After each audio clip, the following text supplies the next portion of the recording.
Meet Gabrielle Émilie Le Tonnelier de Bretel, Marquise du Châtelet, a towering figure of the Enlightenment, whose intellect bridged the gap between Newtonian mechanics and modern energy theory. Though long overshadowed by her contemporaries, she left a profound legacy as a mathematician and physicist. We delve into her groundbreaking work on the nature of energy. Specifically, her advocacy for the relationship E is proportional to m times v squared, which challenged the prevailing beliefs of her time and laid the conceptual foundation for future breakthroughs in classical dynamics. From her definitive French translation of Newton's Principia to her own radical equations, we celebrate the life of a woman who truly engineered the framework of modern physics. History often performs a quiet erasure, and for Émilie du Châtelet, the myth has long obscured the woman. To many, she was merely a socialite, or a muse to Voltaire. But the reality is far more striking. As a pioneering mathematician and philosopher, she shattered Enlightenment glass ceilings, becoming the first woman to have a scientific paper published by the French Academy of Sciences. Her own words from 1735 challenged the systemic exclusion of women from the arts and sciences, questioning why history had yet to produce a good book of physics from a woman's hand. Today, we recognize that she didn't just write the book, she redefined the science itself. In an era where intellect was gated by gender, Émilie du Châtelet refused to be barred from entry. Systemically excluded from the male-only cafes and scientific gatherings of Paris, she adopted a hacker's mindset to bypass these social firewalls. She famously donned men's clothing to infiltrate Café Gradit, the epicenter of mathematical debate. Even more audacious, she turned the gambling tables at the court of Versailles into a venture capital fund, utilizing her mathematical genius for card counting. These winnings weren't for luxury, they were calculated investments used to purchase expensive laboratory equipment and the latest physics texts. By gaming the system, she ensured her place at the forefront of the Enlightenment. No genius exists in a vacuum, and Émilie du Châtelet's brilliance was sharpened through a sophisticated network of Enlightenment thinkers. This intellectual constellation maps the vital connections that fueled her trajectory. From Bernard de Fontenelle, who sparked her childhood interest in astronomy, to Pierre-Louis Moreau de Maupertuis, who introduced her to the revolutionary world of Newtonian mechanics, these mentors provided the foundation her formal education lacked. Later, Alexis Claude Clairaut deepened her mastery of complex calculus, while her famous partnership with Voltaire evolved into a vibrant collaborative engine.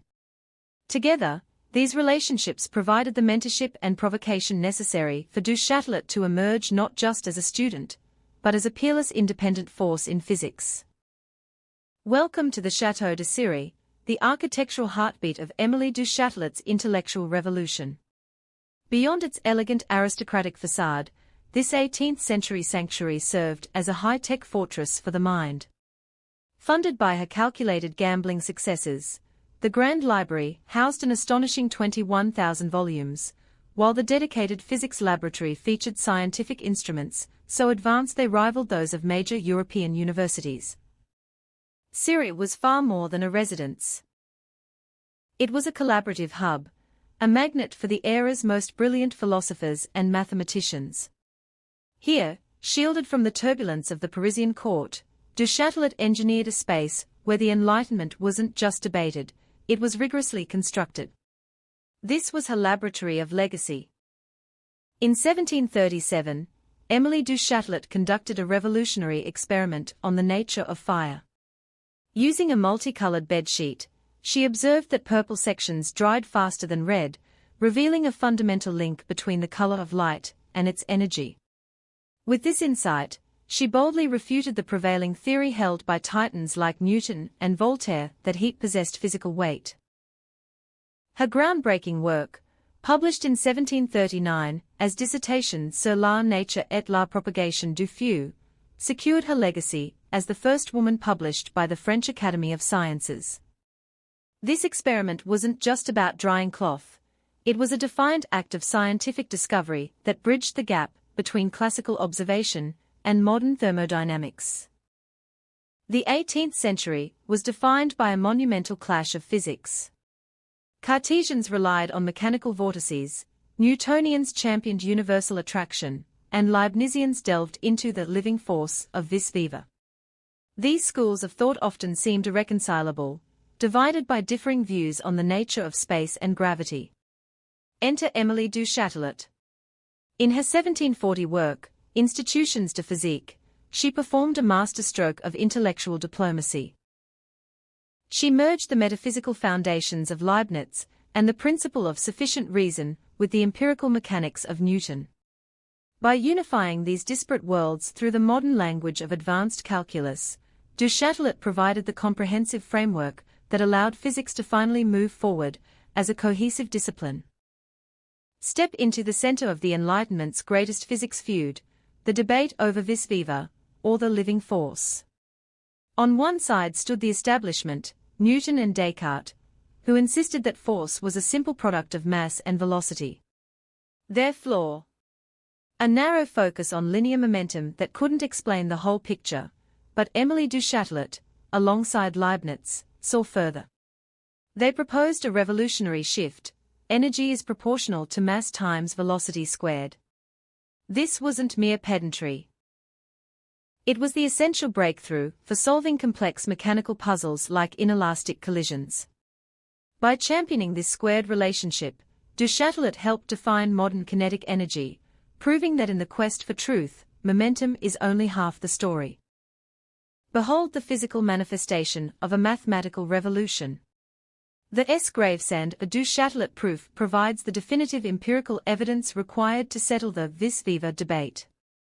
By dropping brass balls into soft clay, the experiment reveals a truth that logic alone could not reach. When velocity is doubled, the resulting indentation doesn't just double, it quadruples. This undeniable observation proves that energy is not linear, but scales quadratically. This visual data solidified the radical equation E is proportional to mv squared as the true measure of kinetic energy. Through this proof, du Châtelet anchored abstract theory into the solid ground of reality, defining the very mechanics of motion.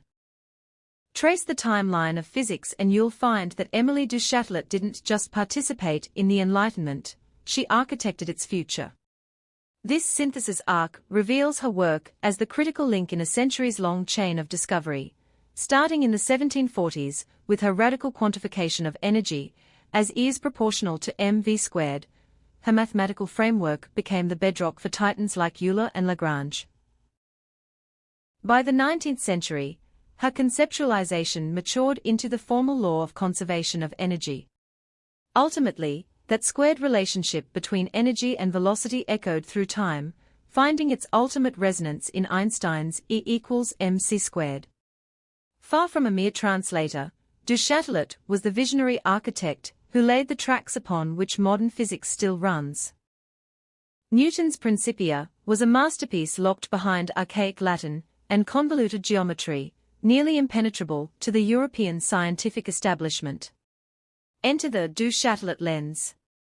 Through her intellectual mastery, Émilie du Châtelet did far more than translate words, she translated the very language of physics. By converting Newton's dense geometric proofs into the modern analytical power of Leibnizian calculus, she brought the laws of the universe into sharp focus.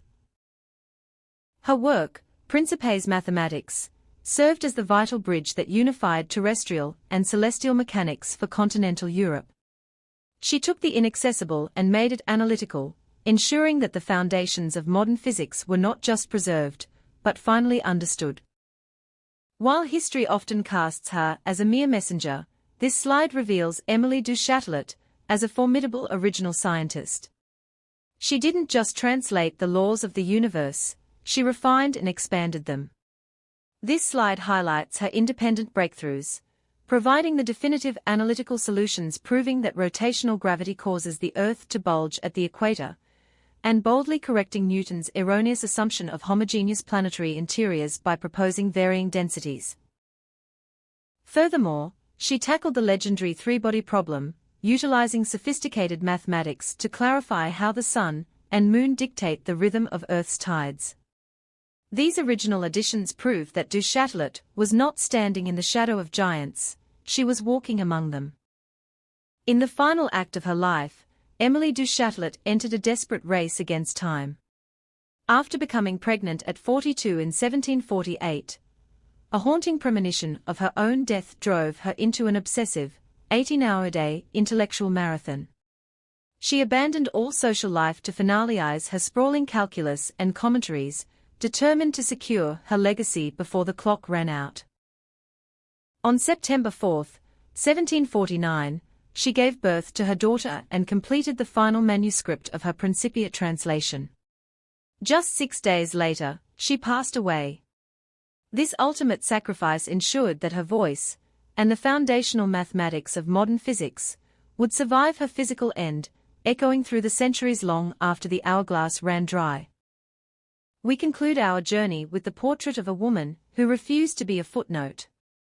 Even today, Émilie du Châtelet's translation of Newton's Principia remains the definitive French edition, proving her intellectual clarity was second to none. But as we've seen, she was the architect, not just the messenger. Her synthesis of calculus and empirical mechanics, anchored by the vital proof that E is proportional to mv squared, didn't just influence the Enlightenment. It constructed the very scaffolding of classical physics.